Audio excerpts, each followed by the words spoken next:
Hello नमस्कार आदाब students. हम पढ़ रहे थे हाली मौलाना हाली के बारे में, जिसको लिखा था मौलवी अब्द हक ने। हमने यहाँ तक अपना बंद किया था पिछले लेक्चर में। आज जिस तरह से शुरू करेंगे नेक्स्ट पैराग्राफ से पेज नंबर 66 पे। तहस्सब इनमें नाम को ना था। तहस्सब हो गया घमंड, गरूर जिसको हम कहते हैं, ठीक है। इनमें बिल्कुल नहीं था।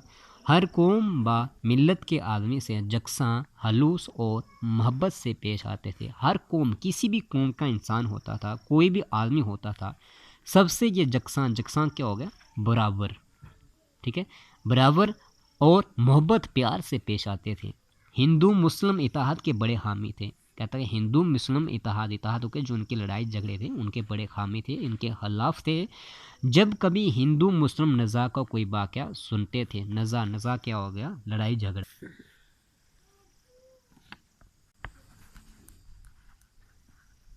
नज़ा होता है लड़ाई झगड़ा, ठीक है।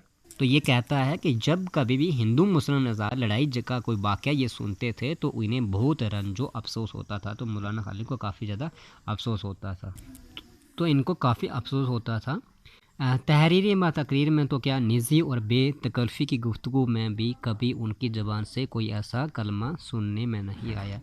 कहता लिखने में क्या, कभी बेतकल्फ़ी से, बेतकल्फ़ी कभी गलती से भी, गुफ्तगू में, बातचीत में, गुफ्तगू होता बातचीत, बातचीत में भी उनकी ज़बान से कोई ऐसा कलमा सुनने में नहीं आया, कोई ऐसी बात सुनने में नहीं आई जो किसी फ़िरके की दिल आज़ारी के बायस हो, यानी कि जिससे कोई फ़िरका, यानी कि कोई मुश्किल, कोई लड़ाई पैदा हो जाए।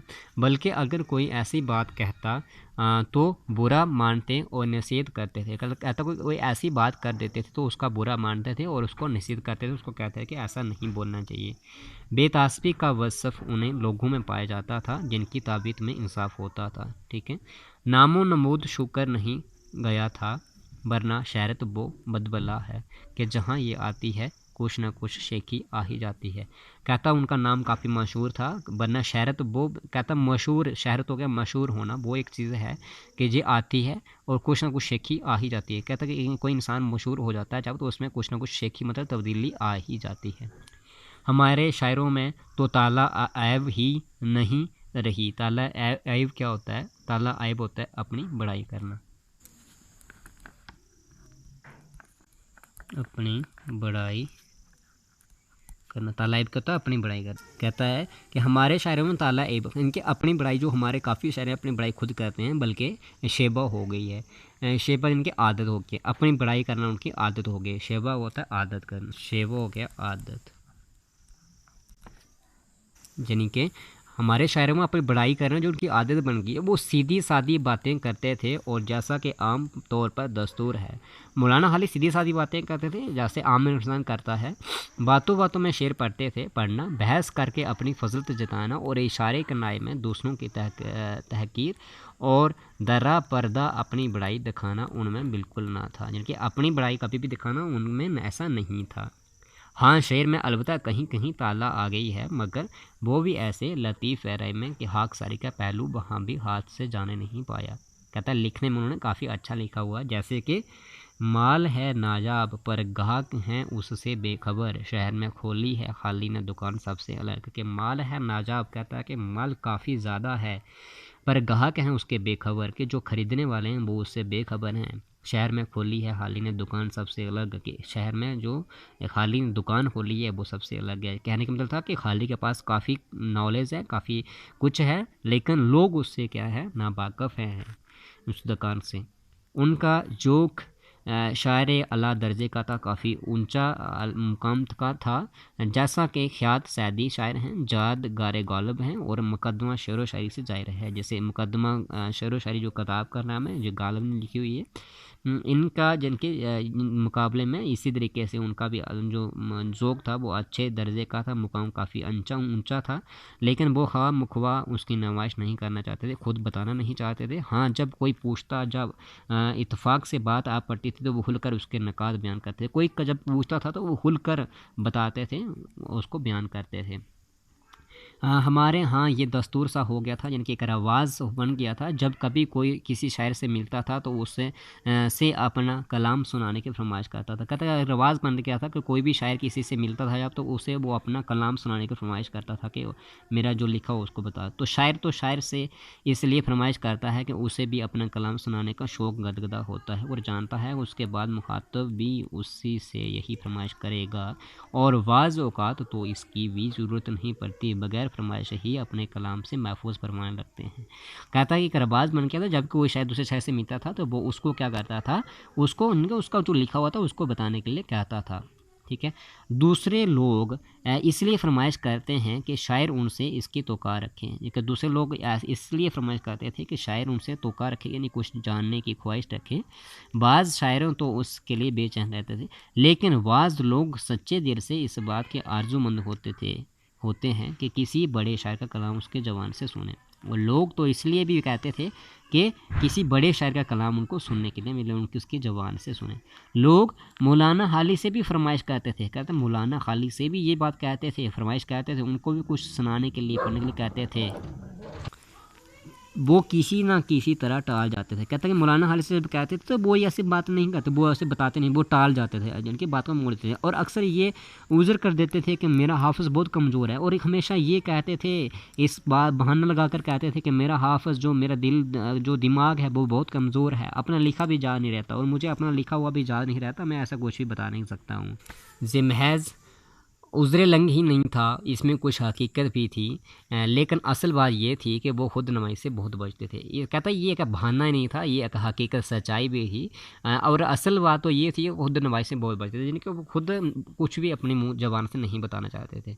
आजकल तो हमारे अक्सर शायर तुरनम से ख़ास तौर पर गा कर पढ़ते हैं, कि एक अच्छे तरीके से गा कर पढ़ते हैं वो, उनका ज़िक्र नहीं, लेकिन जो तख्त अल्फ़ज़ पढ़ते हैं उनमें बाज़ तरह तरह से चश्म व अबरू, हाथ, गर्दन और जिस्म से काम लेते हैं, और बाज़ औक़ात ऐसी सूरतें बनाते हैं कि बेअख्तियार हंसी आ जाती है। कहता है आजकल तो कुछ ऐसे हैं वो हाथ गर्दन इशारों से काम लेते हैं, और कुछ तो ऐसे हैं भी हैं कि बेअख्तियार हंसी आ जाती है, यानी कि उनके बोलने में हंसी आ जाती है, जैसे वो जिस तरीके से वो बयान करते हैं। मौलाना एक सीधे सादे तौर पर पढ़ते थे, अच्छे मतलब बिल्कुल सीधे सिंपल तरीके से पढ़ते थे, अलबत्ता मौका के लिहाज से इस तरह अदा करते थे, इस तरह से वो बताते थे कि उससे असर पैदा हो जाता था, जिनके जो कुछ बोलते थे वो एक मतलब उसमें इंसान प्रभावित हो जाता, असर पड़ जाता था उस पर। एक बार अलीगढ़ कॉलेज में मोहम्मडन एजुकेशनल कॉन्फ्रेंस का सालाना जलसा हुआ। ठीक है, तो ये मतलब एनुअल फंक्शन हुआ यहाँ पे, किसमें, मोहम्मडन एजुकेशनल कॉन्फ्रेंस, ठीक है, अलीगढ़ में ऐसा जलसा हुआ। मौलाना का मजाज कुछ अलील था, उन्होंने अपनी नज़म पढ़ने के लिए मौलवी व हैदर अल-दीन सलीम साहब को दी। तो उनका जो था उन्होंने अपनी नज़म, मजाज कुछ अलील मतलब कुछ हालत सही नहीं थी, ठीक नहीं थी, तो उन्होंने अपनी नज़म जो लिखी थी वो किसको, मौलवी हैदर अल-दीन सलीम साहब को दी, उनको देते हैं ये पढ़ने के लिए। वो बहुत बुलंद आवाज़, मुकर्रर और पढ़ने में कमाल रखते थे, काफ़ी ऊंची आवाज़, और पढ़ने में जिनकी शहरत अच्छी तरीके से पढ़ते थे। सलीम साहब एक ही बंद पढ़ने पाए थे, यानी उन्होंने उनकी नज़म का, हाली साहब की नज़म का अभी एक ही बंद पढ़ा था कि मौलाना से रहा ना गया, तो मौलाना हाली से रहा ना गया, नज़म उनके हाथ से ले ली और ख़ुद पढ़ना शुरू की। तो कहता उनसे हाथ से नज़म लेके खुद पढ़ना उन्होंने शुरू करी, किसने, मौलाना हाली ने, यानी कि उन्होंने खुद लिखा था तो उनको खुद अच्छा लगा कि मैं खुद पढ़ूँगा। ज़रा सी देर में सारी मजलिस में कोहराम मच गया। तो कहता है जो उन्होंने लिखा था तो थोड़ी ही देर में क्या हो गया, पूरी महफ़िल में कोहराम मच गया, यानी कि सारे लोग वाह वाह करने लग पड़े। सरसेद तो खैर उस ज़माने में मोरे दालिन वतन थे ही, और जिनके सरसेद खान तो उस टाइम में मोरे दालिन वतन काफ़ी मशहूर तो थे ही, और हर कस मरना कस उनके मुँह आता था, लेकिन उसके बाद जिस पर सबसे ज़्यादा ऐतरो आज़ाद की बौछार पड़ी वो हाली थे। कहता कि हर कोई इंसान उनके मुँह आता था, किसके, सरसीदा अहमद खान के मुँह आना मतलब उनसे बात करता था, उनसे पूछता था। लेकिन जब इन्होंने, मौलाना हाली ने ये मजलिस में ये अपनी नज़म पढ़ी, तो उस पर जब सबसे ज़्यादा जो ऐतराज़ात उसके बाद बौछार पड़ी, जो मशहूर हुए, तो वो हाली थे। वो हर शख्स जिसका तल्लक सरसैयद अहमद ख़ान से था यूं ही मरदूद समझा जाता था, उस पर उनकी शायरी जो आम रंग से जुदा थी वो निशाना मलामत बन गई, यानी कि उनकी शायरी जो कभी पहले नहीं समझ आती थी काफ़ी मशहूर हो गई।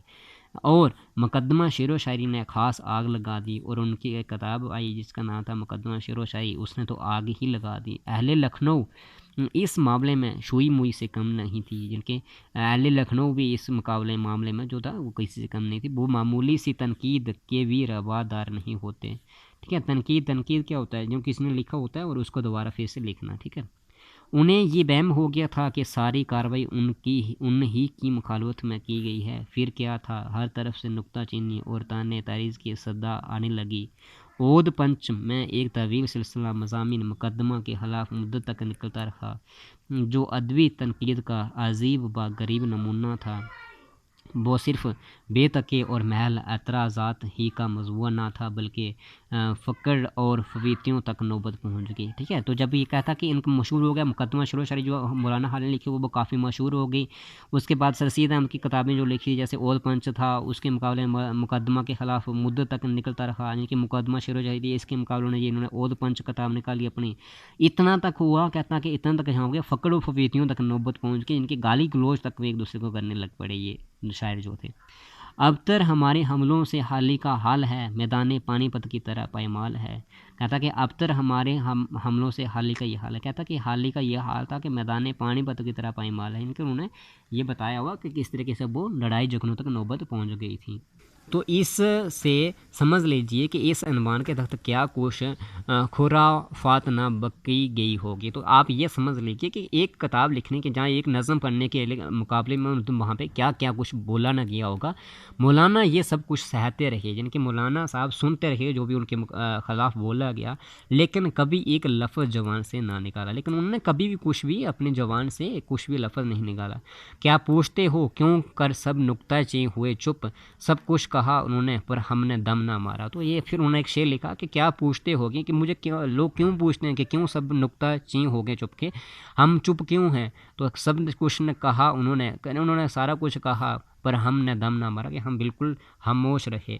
लेकिन आखिर एक वक्त आया कि नुक्ताचीनों की ज़बानें बंद हो गई। लेकिन कहता कि हम चुप रहे, मौलाना हाल कहते हैं कि मैं चुप रहा, लेकिन एक ऐसा वक्त आ गया कि जब नुक्ताचीनी करने वालों की ज़बानें जो थी वो बंद हो गए, मुँह बंद हो गए, और वही लोग जो उन्हें शायर तक नहीं समझते थे उनकी तकलीद करने लगे। कहता कि वही लोग जो उनको शायर तक नहीं मानते थे उनकी वो किताबें पढ़ने लगे। गुल तो बहुत जारों ने मचाया पर गई अक्सर मान हमें। तो कहता है फिर उन्होंने शेर लिखा कि लोगों ने क्या किया, जारों ने क्या किया, शायरों ने क्या किया, काफ़ी गुल मचाया, शोर मचाया, पर अक्सर मान हमें गए। तो कहता है लेकिन लास्ट में हमें ही मान गए। तो हम यहाँ तक बंद करते हैं। थैंक